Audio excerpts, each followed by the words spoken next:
अच्छा भाई,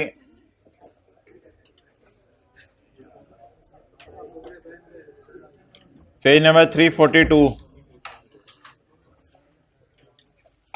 question number 30। Abed Limited uses the revaluation model. Abed Limited revaluation model use कर रहा है for subsequent measurement of its property, plant and equipment, and has a policy of revaluing its assets on an annual basis using the net replacement value method. Net replacement value method का मतलब होता है कि warm up की entry होगी, accommodation को asset account में shift किया जाएगा, यानी नेट रिप्लेसमेंट मेथड, नेट पे फिगर्स को लाया जाएगा। Following information is available. 4 buildings were acquired in same vicinity on यकम जनवरी 12 at a cost of ₹300 million. 4 buildings आपने यकम जनवरी 12 को खरीदी हैं at a cost of 300 million. The useful life of the buildings on the date was 20 years. Useful life building की 20 साल है। L depreciates building on सीधा लकीर तरीका। एल बिल्डिंग को डेप्रिशिएट कर रही है सीधा लकीर तरीका के ऊपर। और इसके बाद जो है वो सवाल में डेटा अवेलेबल है। Results of revaluation carried out by Premius revaluation services. यकम जनवरी 13, यकम जनवरी 14, यकम जनवरी 15। ऑन 30 जून 15 के मिड में एक बिल्डिंग आपने 80 मिलियन की बेच दी है। Tax rate is 40%। जरा जल्दी से मुझे करवा दें कैलकुलेशंस।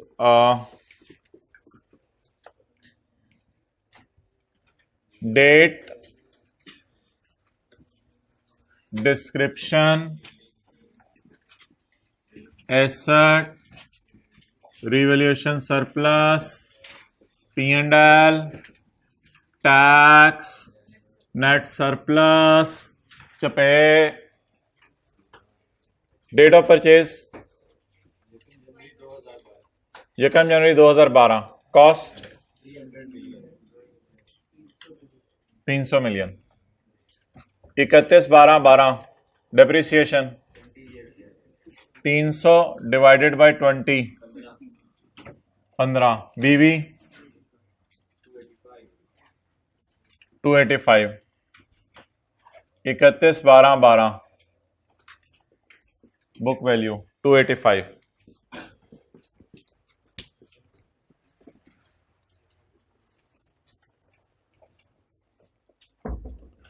ये नोट करना शुरू करना है परसों से।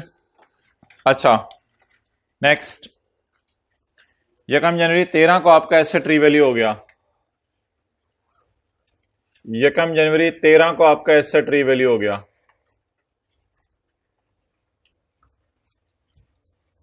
रीवैल्यूड अमाउंट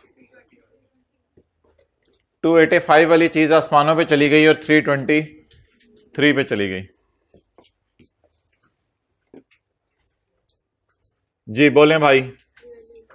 यकम जनवरी 13 रेवोल्यूशनरी सरप्लस 38। जी इसके बाद बोलें क्या हुआ। फिंगर थंब अप्रोच लगाएं। पूरा 12 1 साल, तो रिमेनिंग लाइफ 19 ईयर्स।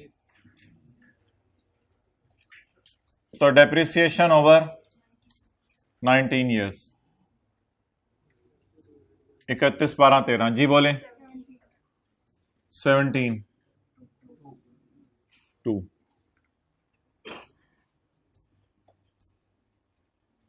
31/12/13 बीवी 36।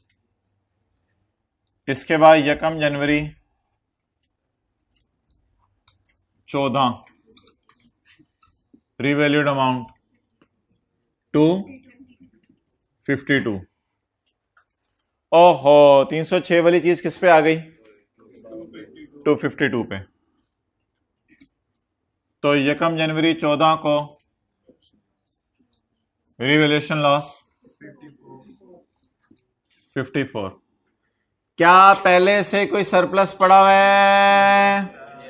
तो लॉस को इस्तेमाल करें सरप्लस। खत्म करने के लिए बाकी लॉस P&L में ले जाए।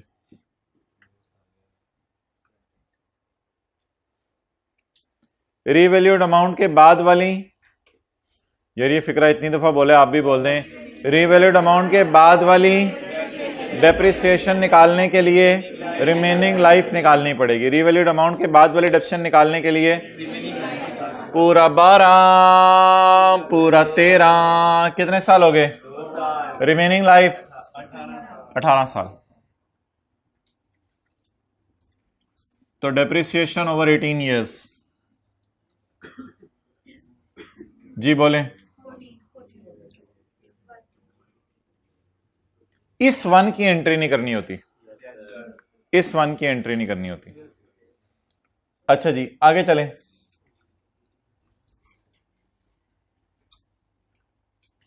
बीवी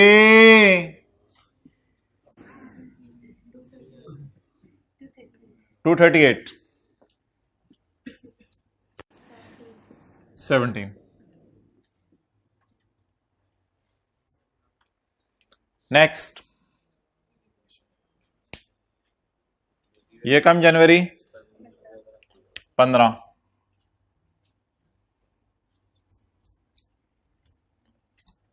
रीवैल्यूड अमाउंट 272 और ये कम जनवरी 15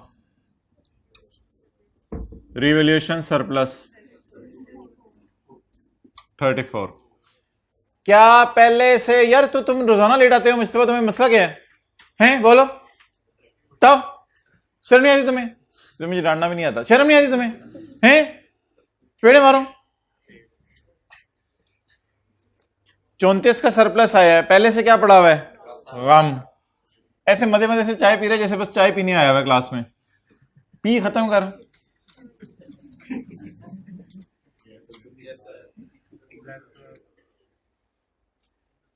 अच्छा अब करें। अब आप मुझे ये बताएं कि करने में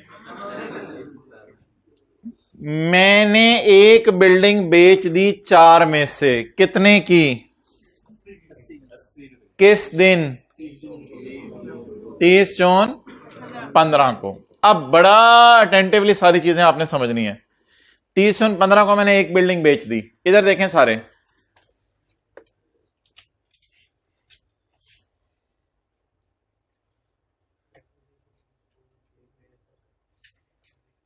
अटेंटिव रहिएगा। हाँ जी क्या लेने आए हो? इधर अंब लेने आए हो? अजीब बंदे हैं। अच्छा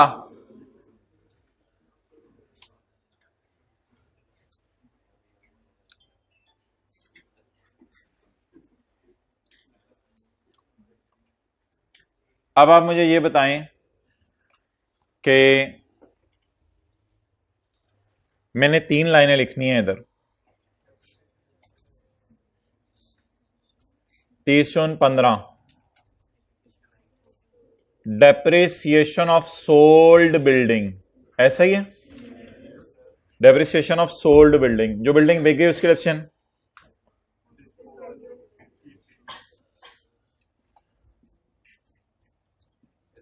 डिस्पोजल्स की बुक वैल्यू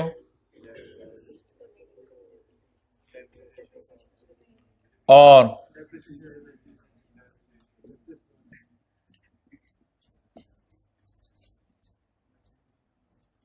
डेप्रिसिएशन रिमेनिंग की। ये 3 लाइनें आनी है कल वाली। अब आप मुझे बता दें कि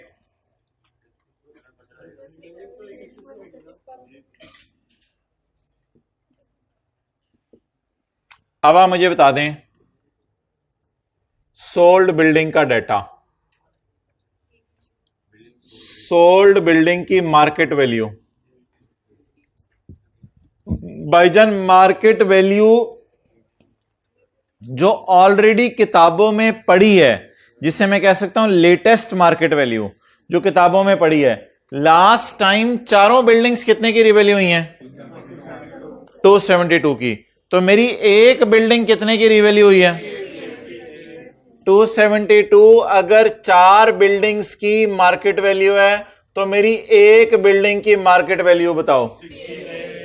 68। रिवैल्यूएशन सरप्लस एज ऑन से खेलें या फॉर द ईयर से खेलें? आप बताएं डेप्रिशिएट किसको करना होता है?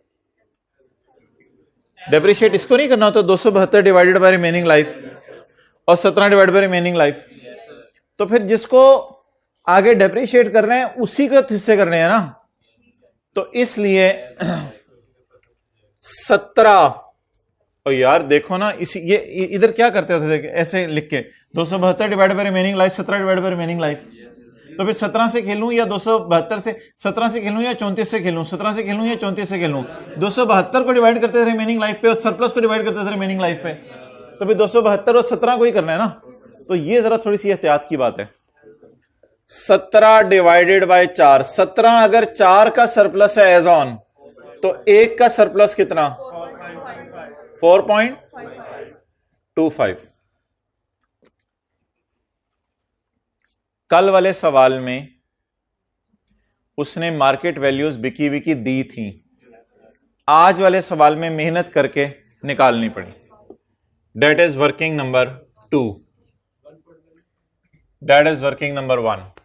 अच्छा जी, अब मेरे भाई डेप्रिसिएशन ऑफ सोल्ड बिल्डिंग 272 या 68 divided by 17 years, divided by 17 years into 6/12 is to 17। ना ना ना ना ना ना ना ना 4.25 डिवाइडेड बाय 17 इंटू 6/12। 272 में से बता दें क्या माइनस करना है?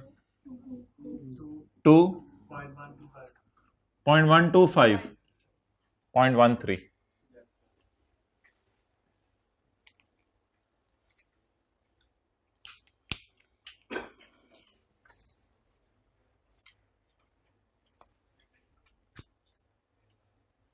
अच्छा जी, अब बीवी कैसे आएगी? ये मेरा आपसे एक सवाल है बड़ा गहरा आज। बीवी कैसे आएगी?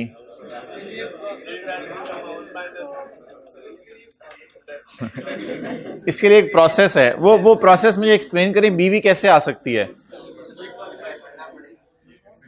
इसके लिए पढ़ना पड़ेगा, इसके लिए हर पेपर फर्स्ट अटेम्प्ट में निकालना पड़ेगा। हो सकता है जब आप रिश्ता करने लगे तो पूछा जाए भाईजान क्यूएम कितनी अटेम्प्ट्स में निकाली, इंट्रो कितनी अटेम्प्ट्स में निकाला, FR1 कितनी अटेम्प्ट्स में निकाला, FR2 कितनी अटेम्प्ट्स में निकाला लड़के ने। चलो ये लड़का तो रिजेक्ट हो गया। अच्छा, मुझे ये बताएं, बीवी होती है कॉस्ट माइनस अकमुलेटेड डेप्रिसिएशन। बोलें बीवी होती है,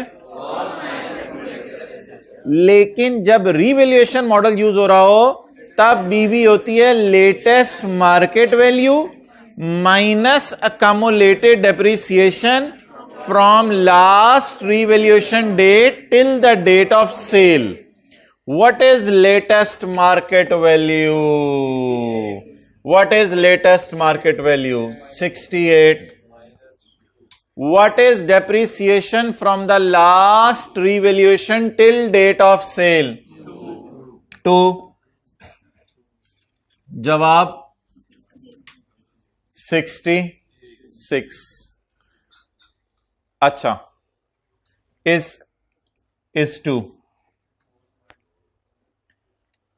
What is the surplus of BKV building as on यकम January 15 latest?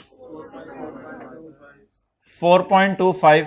What is surplus which is already shifted to retained earning in respect of this building from last revaluation date till the date of sale? 0. It is a surplus which is already shifted. जवाब 4.12।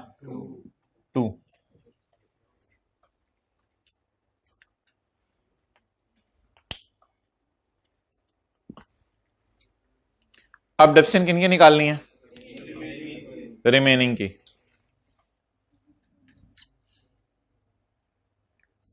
$272 minus 68, excellent. 272 minus 68 divided by 17 और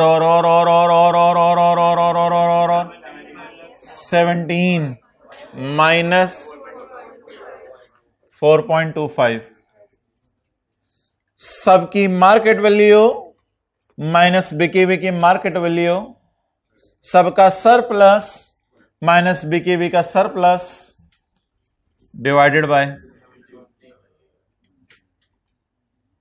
remaining life 17। 12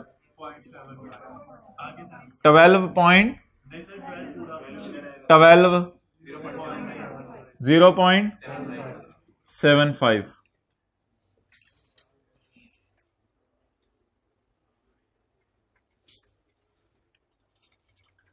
जरा तसल्ली से सारा revise कर लें। आपको पता है इन दोनों प्राइसेस को डिवाइड करते हैं रिमेनिंग लाइफ से। एक मिनट अटेंटिव रहो, इन दोनों को डिवाइड करते हैं रिमेनिंग लाइफ से। आप कल आए थे बॉल पॉइंट जिन्होंने ऐसे पकड़ी हुई है, आए थे कल? इन दोनों प्राइसेस को किससे डिवाइड करते हैं? रिमेनिंग लाइफ से।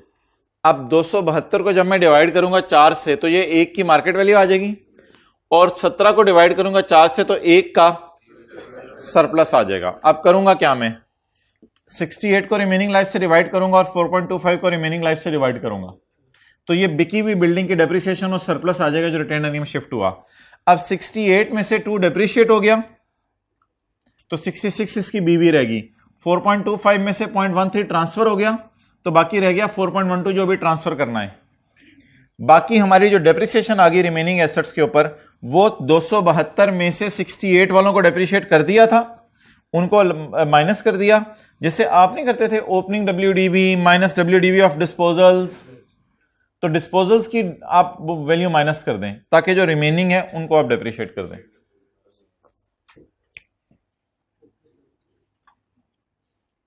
जी हाँ जी 192 और 12, ये FAR 1 वाला काम हो गया। अब FAR 2 वाला काम करना है आपने। वो क्या काम है, किसी को याद हो?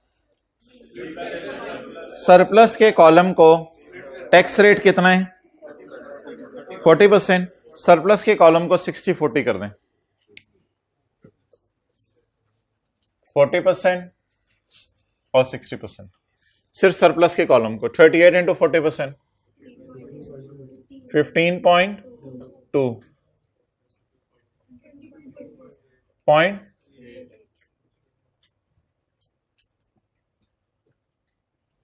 2 को करें 1.2। जवाब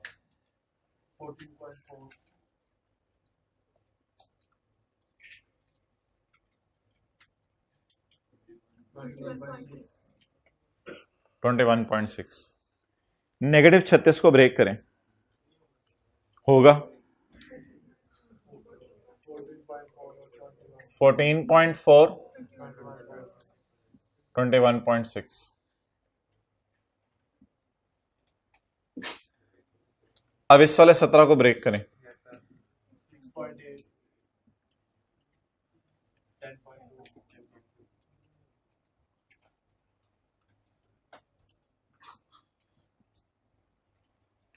10 इस वाले 0.13 को ब्रेक करें, 0.05 0.08 होगा।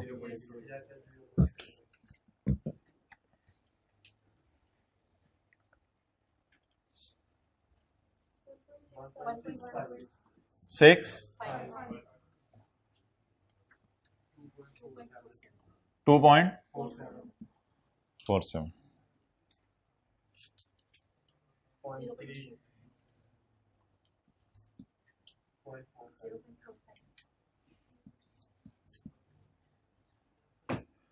4.8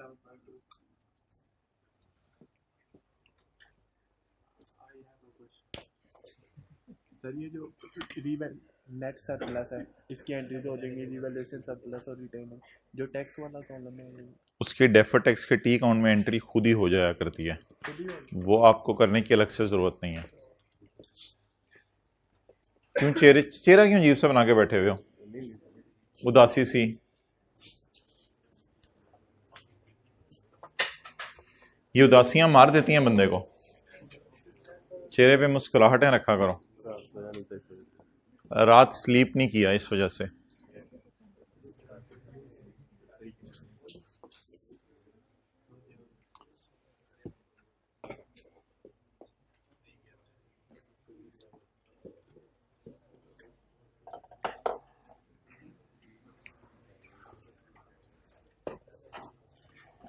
मरहबा मरहबा, मैरिज हॉल।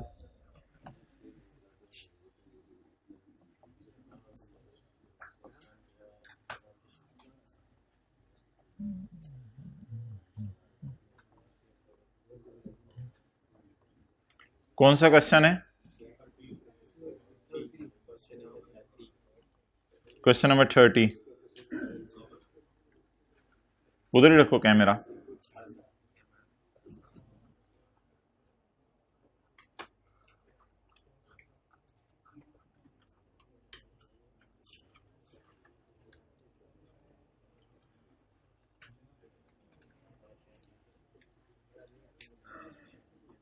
ओके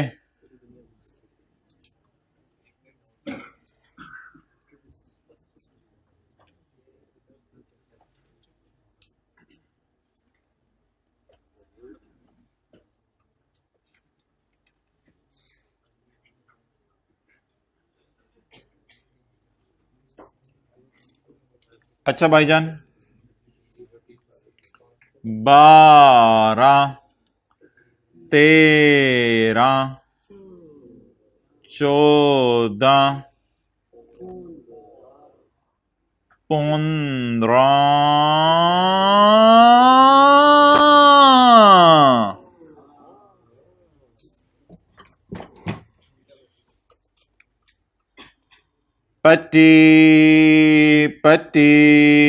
25, और 25 और 25 और 25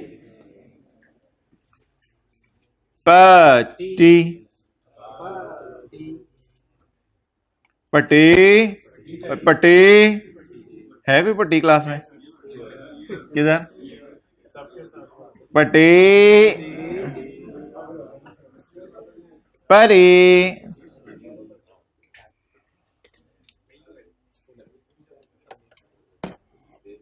चलें जी, मैं आपको एंट्री सिर्फ आखिरी साल की करके दिखाऊंगा, बाकी सालों की जुबानी बतानी है।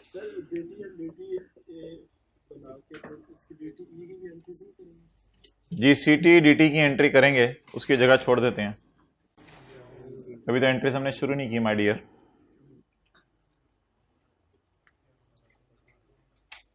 प्लांट है बिल्डिंग है? बिल्डिंग डेबिट कैश क्रेडिट कितने से? 300 से। डेप्रिसिएशन डेबिट अकाउंटेशन क्रेडिट कितने से? 15 से। इस पॉइंट ऑफ टाइम पर पहला साल खत्म हो गया, अब दूसरा साल शुरू हुआ। स्काई ब्लू पट्टी की हमेशा 2 एंट्रीज, स्काई ब्लू पट्टी की हमेशा 2 एंट्रीज। अकामोडेशन अकाउंट में बैलेंस पड़ा है 15 का, accumulated depreciation debit building credit 15 से। और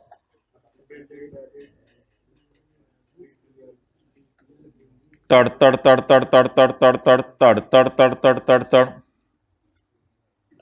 अच्छा पहले मैं आपको जरा एंट्रीज बता दूं किस किस की नहीं होनी। असल में ना जब सरप्लस को रिटेन अर्निंग में ट्रांसफर करना होता है फिर एंट्री होती है, लेकिन जब लॉस उल्टा हो रहा होता है ना, इसकी एंट्री नहीं होती, इसकी एंट्री नहीं होती। और जब DTL डेबिट होके DTE क्रेडिट हो रहा होता है तो इसकी एंट्री नहीं करनी। वो एंट्रीज मैं जरा आपको बता दूं कौन सी हैं। ये DTL डेबिट नहीं हो रहा, ये क्रेडिट हो रहा है, इसकी एंट्री करनी है।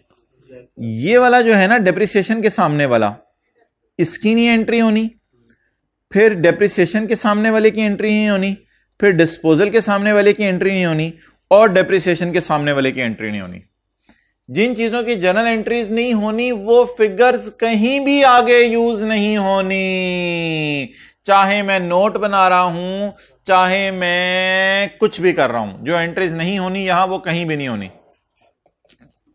अच्छा,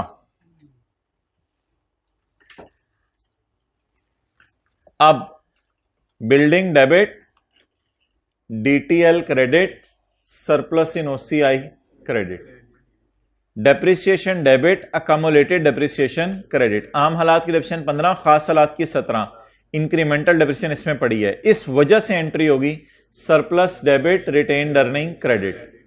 2 साल खत्म हो गए।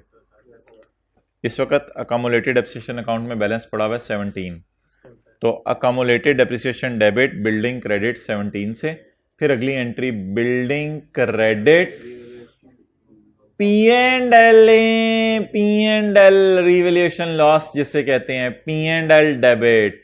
इसको मैंने कहा था करंट टैक्स की वर्किंग में उल्टाया करेंगे, स्काई ब्लू पट्टी वाली, लेकिन करंट टैक्स की वर्किंग तो अभी मैं कर नहीं रहा। P and L debit, DTL debit and surplus इन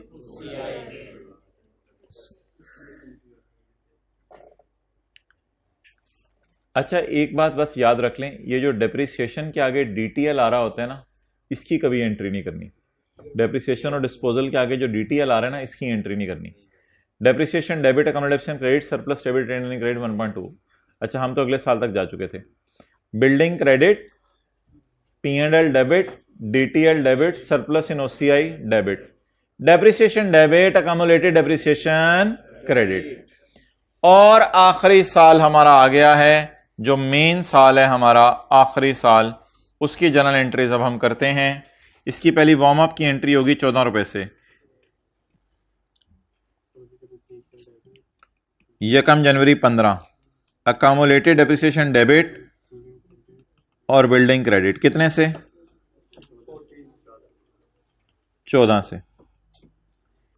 इसके बाद यकम जनवरी 15 को रिवैल्यूएशन की एंट्री होगी,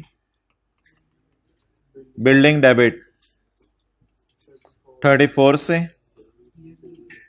पी एंड एल क्रेडिट 17 से,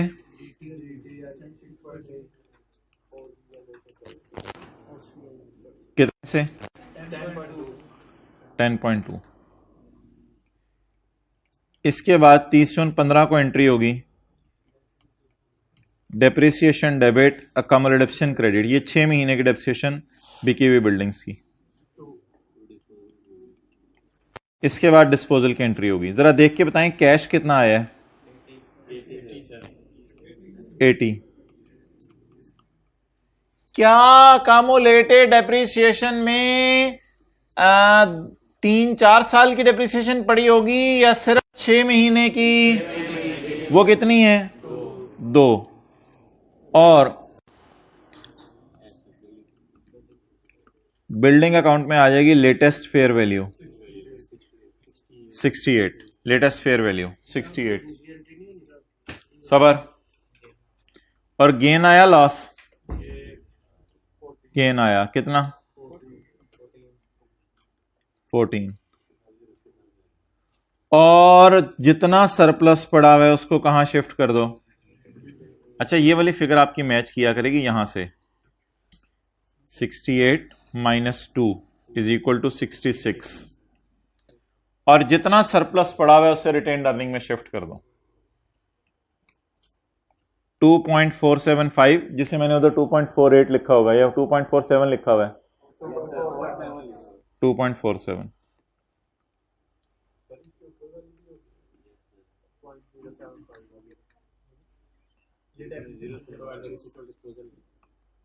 revaluation surplus, well done. Revaluation surplus debit, retained earning credit 0.075। और आखिरी एंट्री में आपको जुबानी कर देता हूं, डेप्रिसिएशन डेबिट, अकॉमोडेशन क्रेडिट और revaluation surplus debit, retained earning credit. Solution में एंट्रीज मांगी हुई हैं, बस फिर एंट्रीज हुई हुई हैं, फिर नोट करने की जरूरत नहीं है। फिर एंट्रीज हुई हुई हैं, फिर नोट करने की जरूरत नहीं है। अच्छा, अब सवाल की रिक्वायरमेंट पढ़ते हैं क्या है। General entries for the year ended 31 December 2015 in accordance with the international financial reporting standards. आप मुझे ये बताएं, करंट टैक्स की एंट्री मैं कर सकता हूं? लिखें प्रॉफिट नहीं दिया हुआ, करंट टैक्स की एंट्रीज नहीं हो सकती। प्रॉफिट नहीं दिया हुआ, करंट टैक्स की एंट्रीज नहीं हो सकती।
अच्छा जी,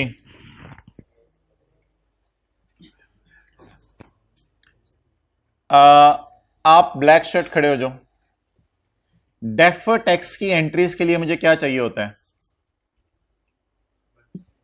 एक्सेलेंट। डेफर टैक्स की एंट्रीज के लिए मुझे बताइए होता है DTL/A एज ऑन और DTL/A एज ऑन। चाहिए होते हैं, नहीं चाहिए होता? मैं DTL/A एज ऑन कैसे निकालूं? मुझे टैक्स WDV गिवन नहीं है, टैक्स बेस गिवन नहीं है। लिखें टैक्स डेप्रिसिएशन का रेट गिवन नहीं है, टैक्स डेप्रिसिएशन का रेट गिवन नहीं है, इसलिए टैक्स बेस निकल नहीं सकती। बैठ जाओ।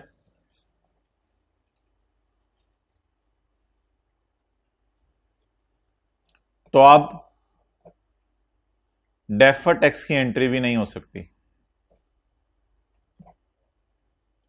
अच्छा, हो सकता है देखें टैक्स वालों का डिडक्शन का रेट गिवन है कहीं?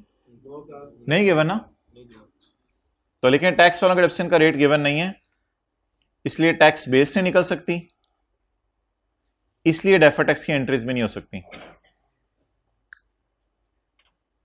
अच्छा, थोड़ा सा अपने माइंड में विजुअलाइज करें, DTL/A एज ऑन की वर्किंग हो सकती है? क्यों नहीं हो सकती? टैक्स बेस का डाटा अवेलेबल नहीं है। DTL का टी अकाउंट बन सकता है? नहीं बन सकता।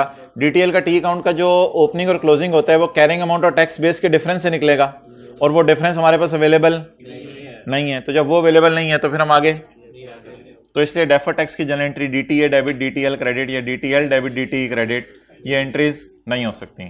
तो मजबूरन इन्हीं एंट्रीज के ऊपर हमने गुजारा चलाना है, और यही एंट्रीज हमारे सवाल की एंट्रीज हैं, और हमारा सवाल यहां पे खत्म हुआ। अच्छा, अब आप हजरात मुझे ये बताएं, आखिरी साल की एंट्री एक रहेगी थी डेप्शन डेबिट अकोमोडेशन के 12 से और सरप्लस डेबिट रिटेनिंग क्रेडिट। अच्छा, मुझे आखिरी साल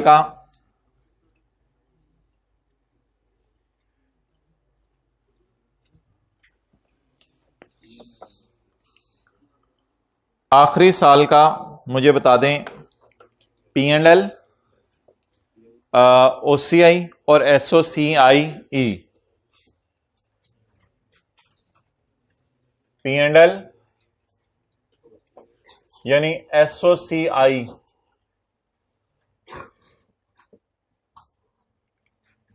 और OCI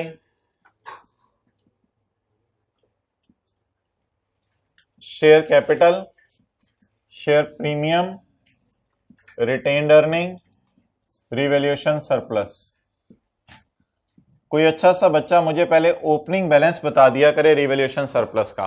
मेरे भाई ये कॉलम चल रहा है रिवैल्यूएशन सरप्लस का, ये एसेट का कॉलम है, ये रिवैल्यूएशन सरप्लस का कॉलम है, ये P&L का कॉलम है, ये DTL का कॉलम है, और असल में ये रिवैल्यूएशन सरप्लस का कॉलम है। What is the balance in revaluation surplus account as at 31/12/14? As at 31/12/14 what is the balance in revaluation surplus account? What is the balance in revaluation surplus account? 0. What is my opening balance has on यकम January 15? 0. So the opening balance in surplus is 0. अब यार entry करें और इसको post करें. बोलें building debit, P&L credit,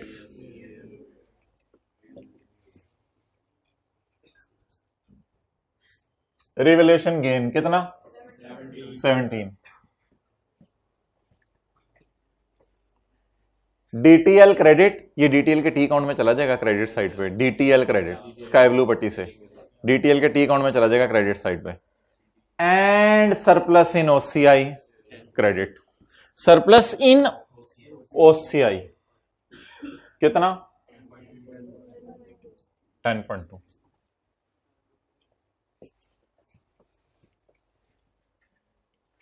depreciation debit accommodation credit 14 से.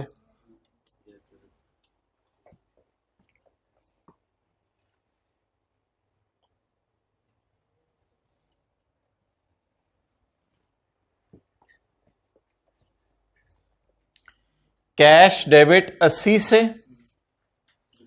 Accumulated depreciation debit 2 से. एसेट क्रेडिट 68 से. और लॉस या गेन क्रेडिट 14 से. गेन ऑन डिस्पोजल, इसको भी टिक कर लिया मैंने, इसको भी टिक कर लिया, इसको भी टिक कर लिया. इन तीनों की एंट्रीज कर दी मैंने. गेन ऑन डिस्पोजल बोलें 14.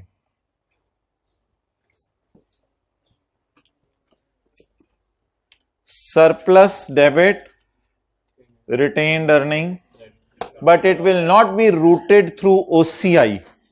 It will directly be posted in statement of changes in equity. Surplus debit retained earning credit.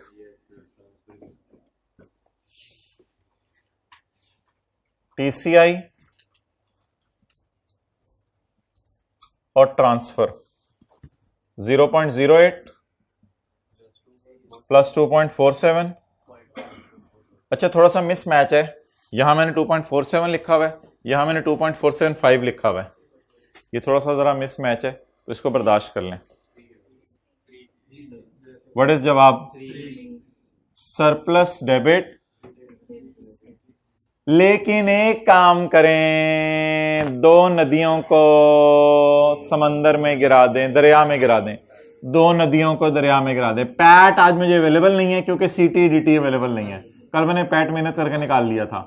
PAT और ओसीआई को कहां गिरा दें? टीसीआई में. पैट और ओसीआई को कहां गिरा दें? टीसीआई में. यहां पैट आ जाएगा, पता नहीं कितना है, और यहां ये आ जाएगा 10.2. Whatever was the total, maybe leave it. Total जो भी हो इनको छोड़ें.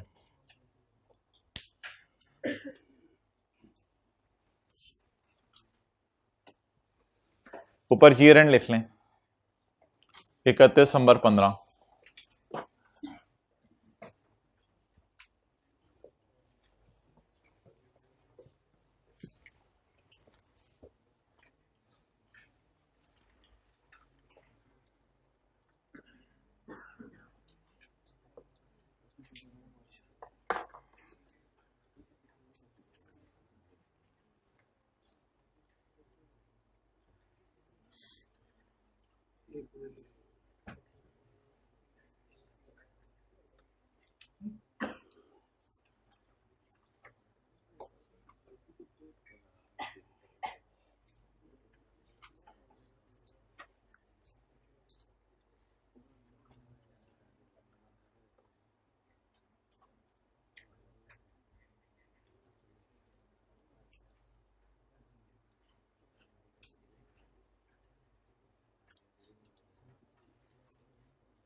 Okay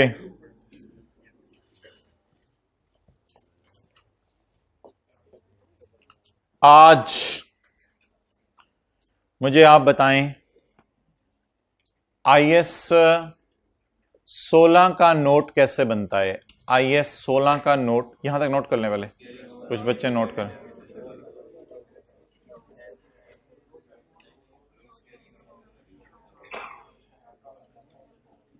Let me share with you an interesting thing today. Let me share with you an interesting thing with you today. Let me share. I will share. I am here to share. Are you ready to listen? I am sharing with you an interesting thing. PP का note बनाने के लिए आपको कुछ भी नहीं चाहिए। PP का नोट बनाने के लिए आपको सिर्फ एक कॉलम चाहिए, and that is asset.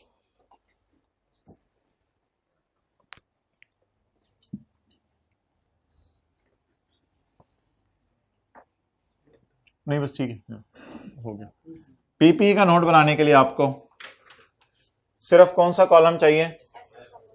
Asset वाला, और कोई कॉलम भी नहीं चाहिए।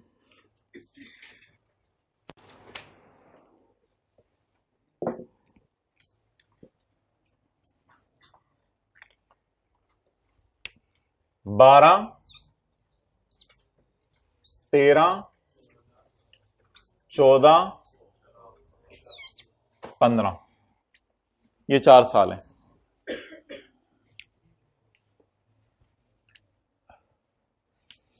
अच्छा, जरा फॉर्मेट देखिएगा। Gross carrying amount minus accumulated depreciation, opening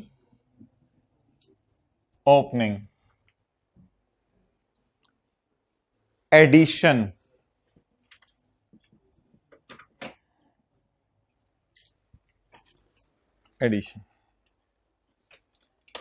अब मुझे ये बताएं, पहले वार्म अप की एंट्री होती है या पहले जो है वो रिवैल्यूएशन की एंट्री होती है?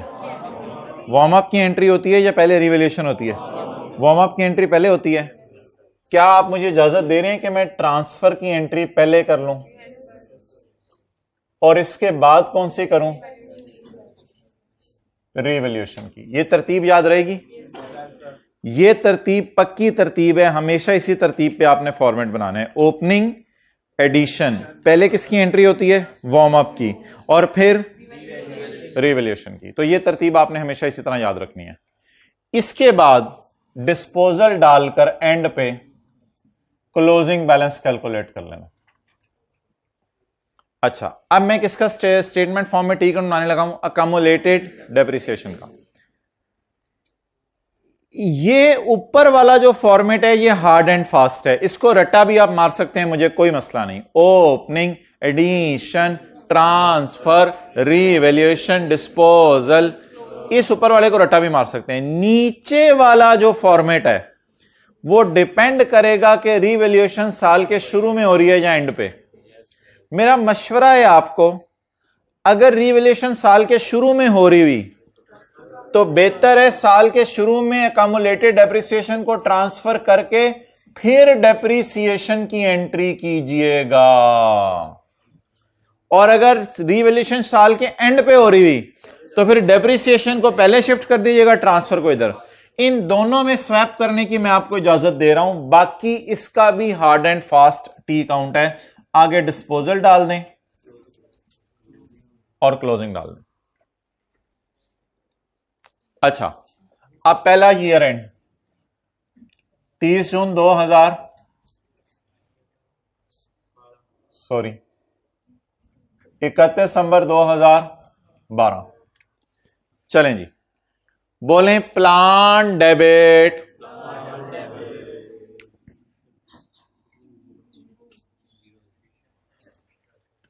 प्लान डेबिट, खुदा के लिए ये ना बोलें डेप्रिसिएशन डेबिट, अधूरी एंट्री बोलें जो हमारे काम की है। Depreciation debit, accumulated depreciation credit. तो मुझे सिर्फ एंट्री की क्रेडिट साइड से कंसर्न है, अकामुलेटेड डेप्रिसिएशन क्रेडिट। क्रेडिट बढ़ा दें। ये हो गई पहले साल की जनरल एंट्रीज पोस्ट।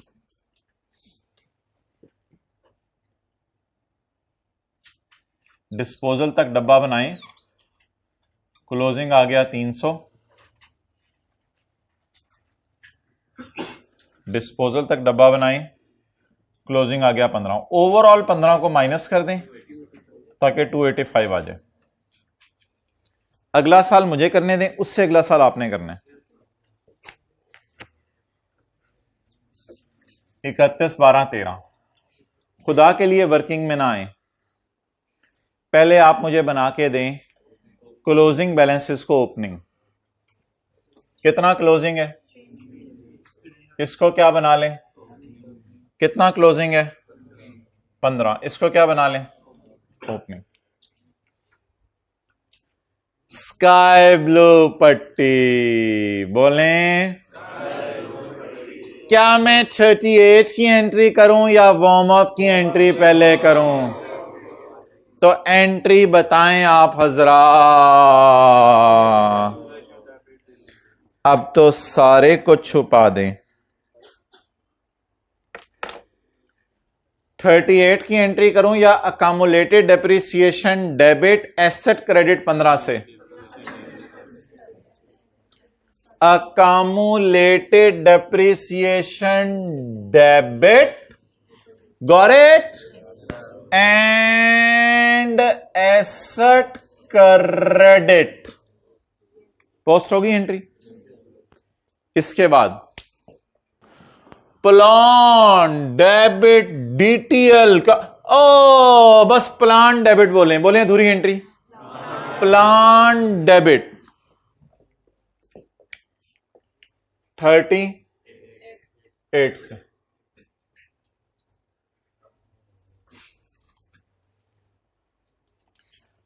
अब आप 17 की अधूरी एंट्री बोलें, डेप्रिसिएशन डेबिट ना बोलें, डेप्रिसिएशन तो P&L में चली जानी है।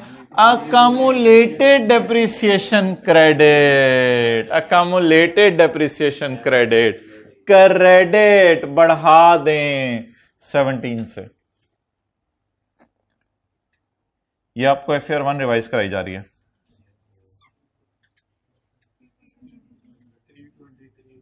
323 बीवी। अच्छा, अगर कभी आपको डाउट हो ना ये सही है या गलत है तो 306 को यहां से मैच कर लीजिएगा, ये सही चलना चाहिए। 306 को यहां से मैच कर लीजिएगा। अगला साल आपको ट्राई करें 14 का, पहले यहां तक बनाएं। तो 14 और 15 कहां बनाने, इसको इधर करें 14 और 15 उसको। अच्छा ठीक है, ठीक है, ओके।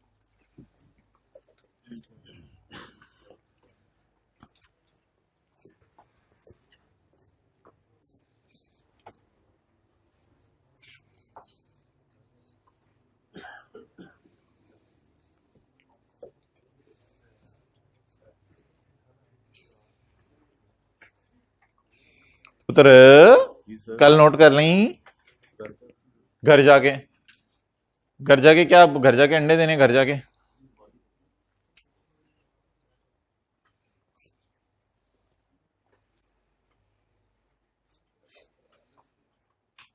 डब्बा बनाए ना, डब्बा डब्बा डब्बा किसने बनाना है, डब्बा बनाए हैं, बस कह दिया डब्बा बनाना है तो बनाना है, बात खत्म। होता है जरूरी नहीं होता, जरूरी होता है यार। डब्बे में जरा चीजें फिर आसानी से आ जाती हैं, वरना तो बिखर जाती हैं। डब्बे में जरा गलती का चांस कम होता है। कुछ हजरात ने 2015 की वर्किंग भी शुरू कर दी है और कुछ हजरात अभी ग्रॉस कैरिंग अमाउंट लिख रहे हैं सारी चीजों की। भाई आप तीसरे का डायरेक्ट बना रहे हैं, पहले 2 का बनाएं जो मैंने बनाया है। जी क्या बुक वैल्यू आई है? हाँ सही आई है। ये क्यों डब्बे को क्लोज किया यहां से? बस ओपनिंग 0 है ना, क्लोज तो करने की जरूरत नहीं है डब्बा।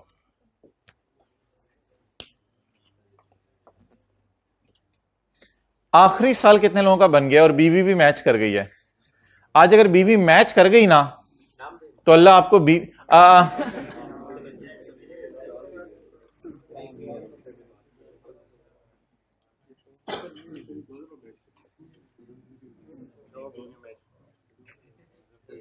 भाई जल्दी करो जल्दी करो। दोनों बीवियां मैच कर गई, अल्लाह अकबर। भाईजान आई रियली अप्रिशिएट जिनकी 14 की बीवी भी मैच कर जाए और 15 की बीवी भी मैच कर जाए। वो उसने बनाई नहीं बीवी, मैच कहां से करनी है? और तूने बनाई है, दिखा। क्यों? घर जाके बनाऊंगा बीवी। हम पागल हैं, इधर बना रहे हैं। उर्दू वाला रजिस्टर बेच के ना मरुंडे खा लो। कितने का आ जाएगा मरुंडा एक रजिस्टर के? कितने मरुंडे आएंगे? 4 मरुंडे। जौन दे हर किस जमाने में फिर है ये, भाईजान इसको जूते मारो। एक रजिस्टर देके 4 मरुंडे आएंगे, मसा 1 मरुंडा आ रहे हैं।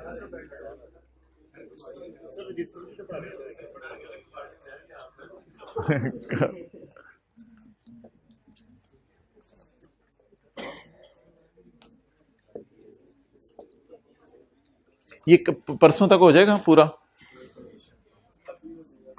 जल्दी करें, ये व्हाइट बोर्ड पे हुआ, मैं जल्दी करें यहीं से देख के।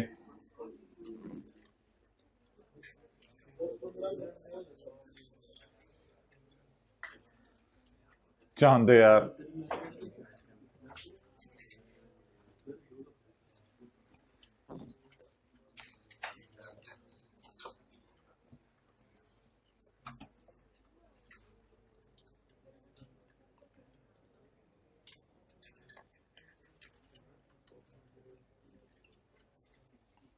भाई ये पता है क्यों जरूरी है? इसलिए कि IAS 38 में अगर रिवैल्यूएशन आ गई ना तो IAS 38 में फिर जब नोट बनाना पड़ेगा ना तो फिर आपकी चीजें निकल जानी है। तो IAS 38 में जब नोट बनाना पड़ेगा ना तो ये वाला कॉलम यूज करना आना चाहिए, क्योंकि IAS 38 का नोट तो आपके सिलेबस में है। तो मैं ये नहीं कह सकता ये FR1 की रिवीजन है, ये तो FR2 के सिलेबस का पार्ट है चीज। दोनों बीवियां मैच कर गई हैं, अल्लाह आपको।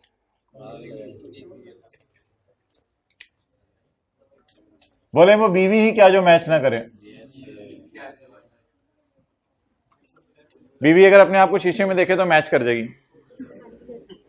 अच्छा, क्लोजिंग बैलेंस को क्या बनाएं? ओपनिंग। भाई बातें नहीं करनी, बातें नहीं करनी, बातें नहीं करनी, बातें नहीं करनी। क्लोजिंग बैलेंस को क्या बनाएं? ओपनिंग। 323 और 17। अच्छा जी, अब सर सारे अटेंटिव हो जाएं। मैं 2014 का अकाउंट नोट बना रहा हूं, ये 2014 है। मुझे बताएं यार, रिलैक्स होके सिर्फ देखें ना, मुझे बताएं मैं रिवैल्यूएशन की एंट्री करूं या वार्म अप की? एंट्री बोले, अधूरी सी नहीं, पूरी बोले। अब तो अकामुलेटेड डेप्रिसिएशन डेबिट, होंठ लाएं। Accumulated depreciation debit building credit, कितने से? Accumulated depreciation debit building credit. Post होगी एंट्री। चलें आगे, बोलें बिल्डिंग क्रेडिट और बला बला अकाउंट डेबिट। बस बिल्डिंग क्रेडिट मुझे चाहिए, बिल्डिंग क्रेडिट। बिल्डिंग क्रेडिट कितने से? 54 से। ये एक टेक्निक है जो आपने सीखनी है और बड़ी आसान टेक्निक है। अब डेप्रिसिएशन डेबिट बोलें या खाली अकमुलेटेड डेप्रिसिएशन क्रेडिट बोल दें तो काफी है। अकमुलेटेड डेप्रिसिएशन क्रेडिट बोल दें बस। कितने से? 14 से। क्योंकि मैं डेप्रिसिएशन का अकाउंट बना रहा हूं या अकमुलेटेड डेप्रिसिएशन का, तो अकमुलेटेड डेप्रिसिएशन को बढ़ा दें। कितने से? 14 से। ओवर।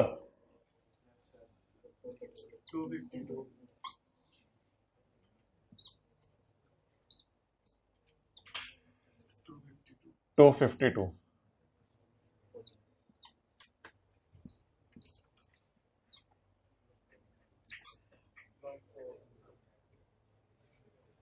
जी, ये मैं आपको कह रहा था, ये बीवी यहां से मैच करनी चाहिए। ये जो 31/12/14 की बीवी है वो बीवी ही क्या जो मैच ना करे। आगे चलें, हमारे सालों की क्लोजिंग को क्या बनाएं अगले साल का? ओपनिंग।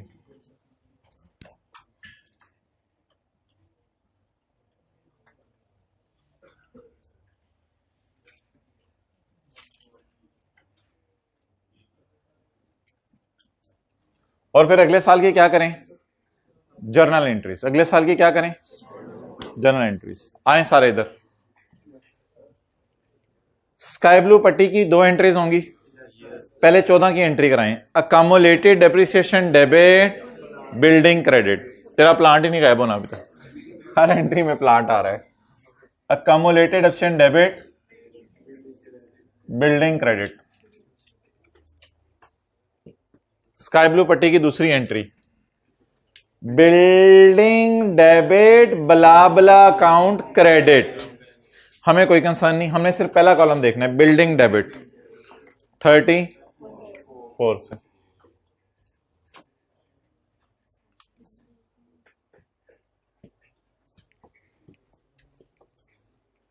नहीं, डिस्पोजल का टी अकाउंट खोलने की जरूरत नहीं है, सिंपल आप बोलें बिल्डिंग क्रेडिट 68 से, अकामुलेटेड डेप्रिसिएशन डेबिट 2 से, बस। और कैश डेबिट, कैश का अकाउंट तो मैं बना नहीं रहा, P&L गेन लॉस उसका भी अकाउंट मैं नहीं बना रहा, सिर्फ बोले बिल्डिंग कितने से क्रेडिट।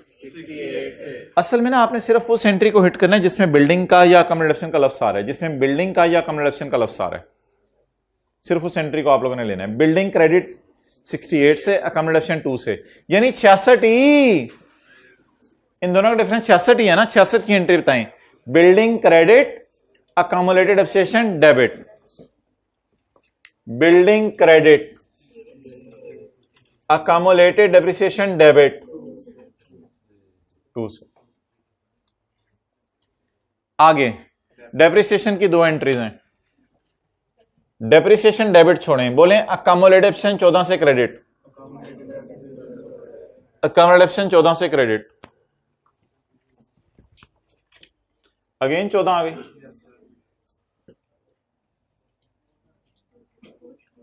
जी,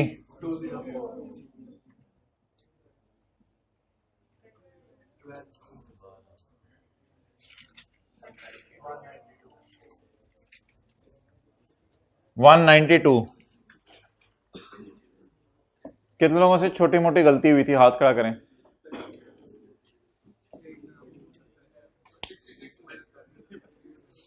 $66 माइनस नहीं करना, एसेट में से उसकी लेटेस्ट फेयर वैल्यू निकालनी है और अकामुलेटेड डेप्रिसिएशन अकाउंट में से लास्ट रिवैल्यूएशन डेट से लेकर डेट ऑफ सेल तक की अकामुलेशन निकालनी है।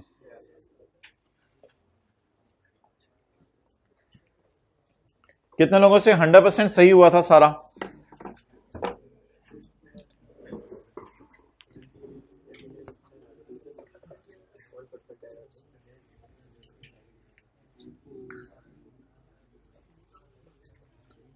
थोड़ी देर बाद।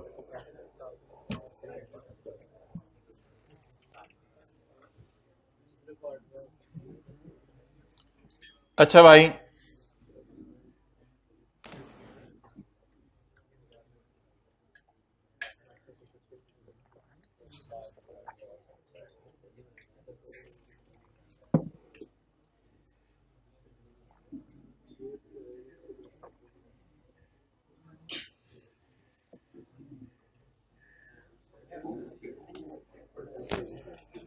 क्या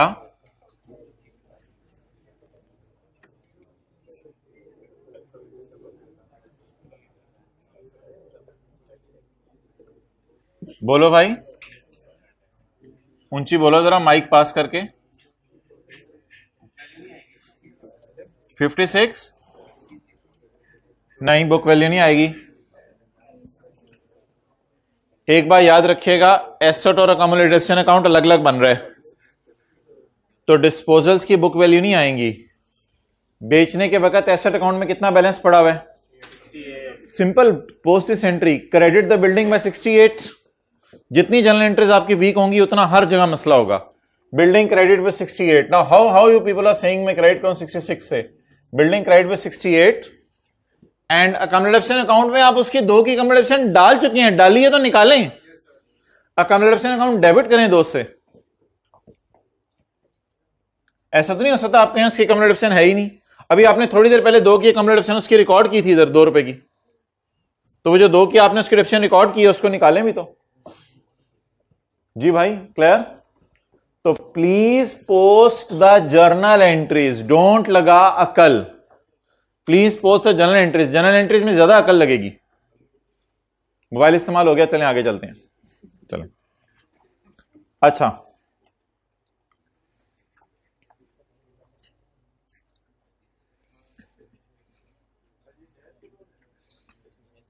ये नया शुरू होने लगा है, मैं बता दूंगा जब नया शुरू होने लगे।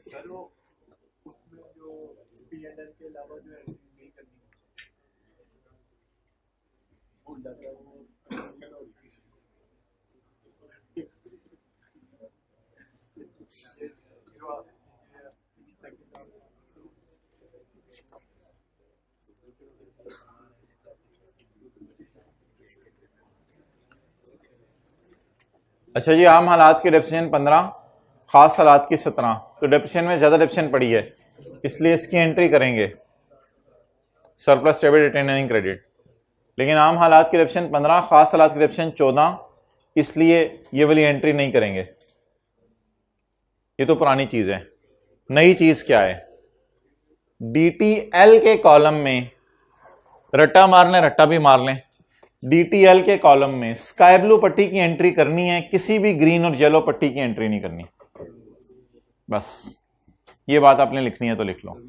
डीटीएल के कॉलम में स्काई ब्लू पट्टी की एंट्री करनी है और डीटीएल के कॉलम में ग्रीन या येलो पट्टी की कोई एंट्री नहीं करनी। डेप्रिसिएशन के सामने वाली फिगर्स और डिस्पोजल के सामने वाली फिगर्स।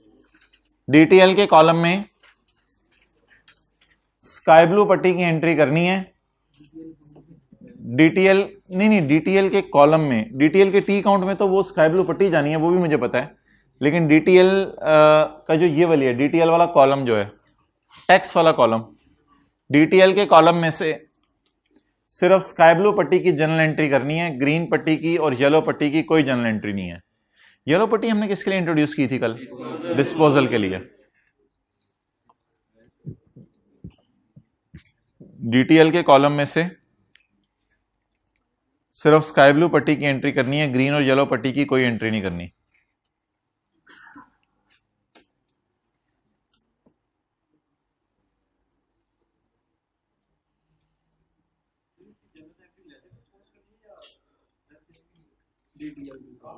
जिस चीज, अच्छा एक मिनट, जिन चीजों को मैंने कर दिया ना क्रॉस, उन चीजों की ना जर्नल एंट्री कहीं करनी है, ना किसी टी अकाउंट में पोस्ट करना है, ना P&L बैलेंस शीट बनाते हुए इसको कहीं लेके जाना है। इन फिगर्स को जिनको क्रॉस कर दिए, इनको पूरे सवाल में कहीं भी किसी भी एतबार से कभी भी यूज नहीं करना।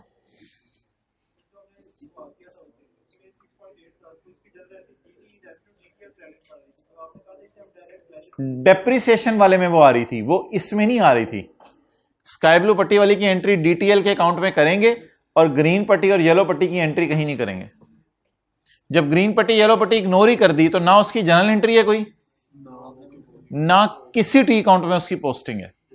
इन फिगर्स को इग्नोर सिर्फ इधर नहीं करना, पूरे डाटे में कहीं भी इनको नहीं लेना, सिवाय इसके कि यहां शो हो रही होंगी। अच्छा,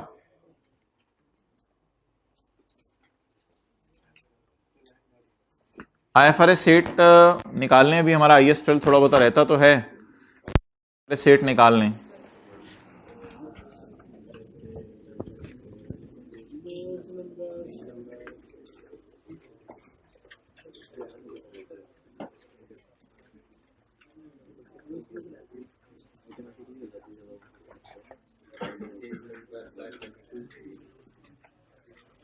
अच्छा भाई,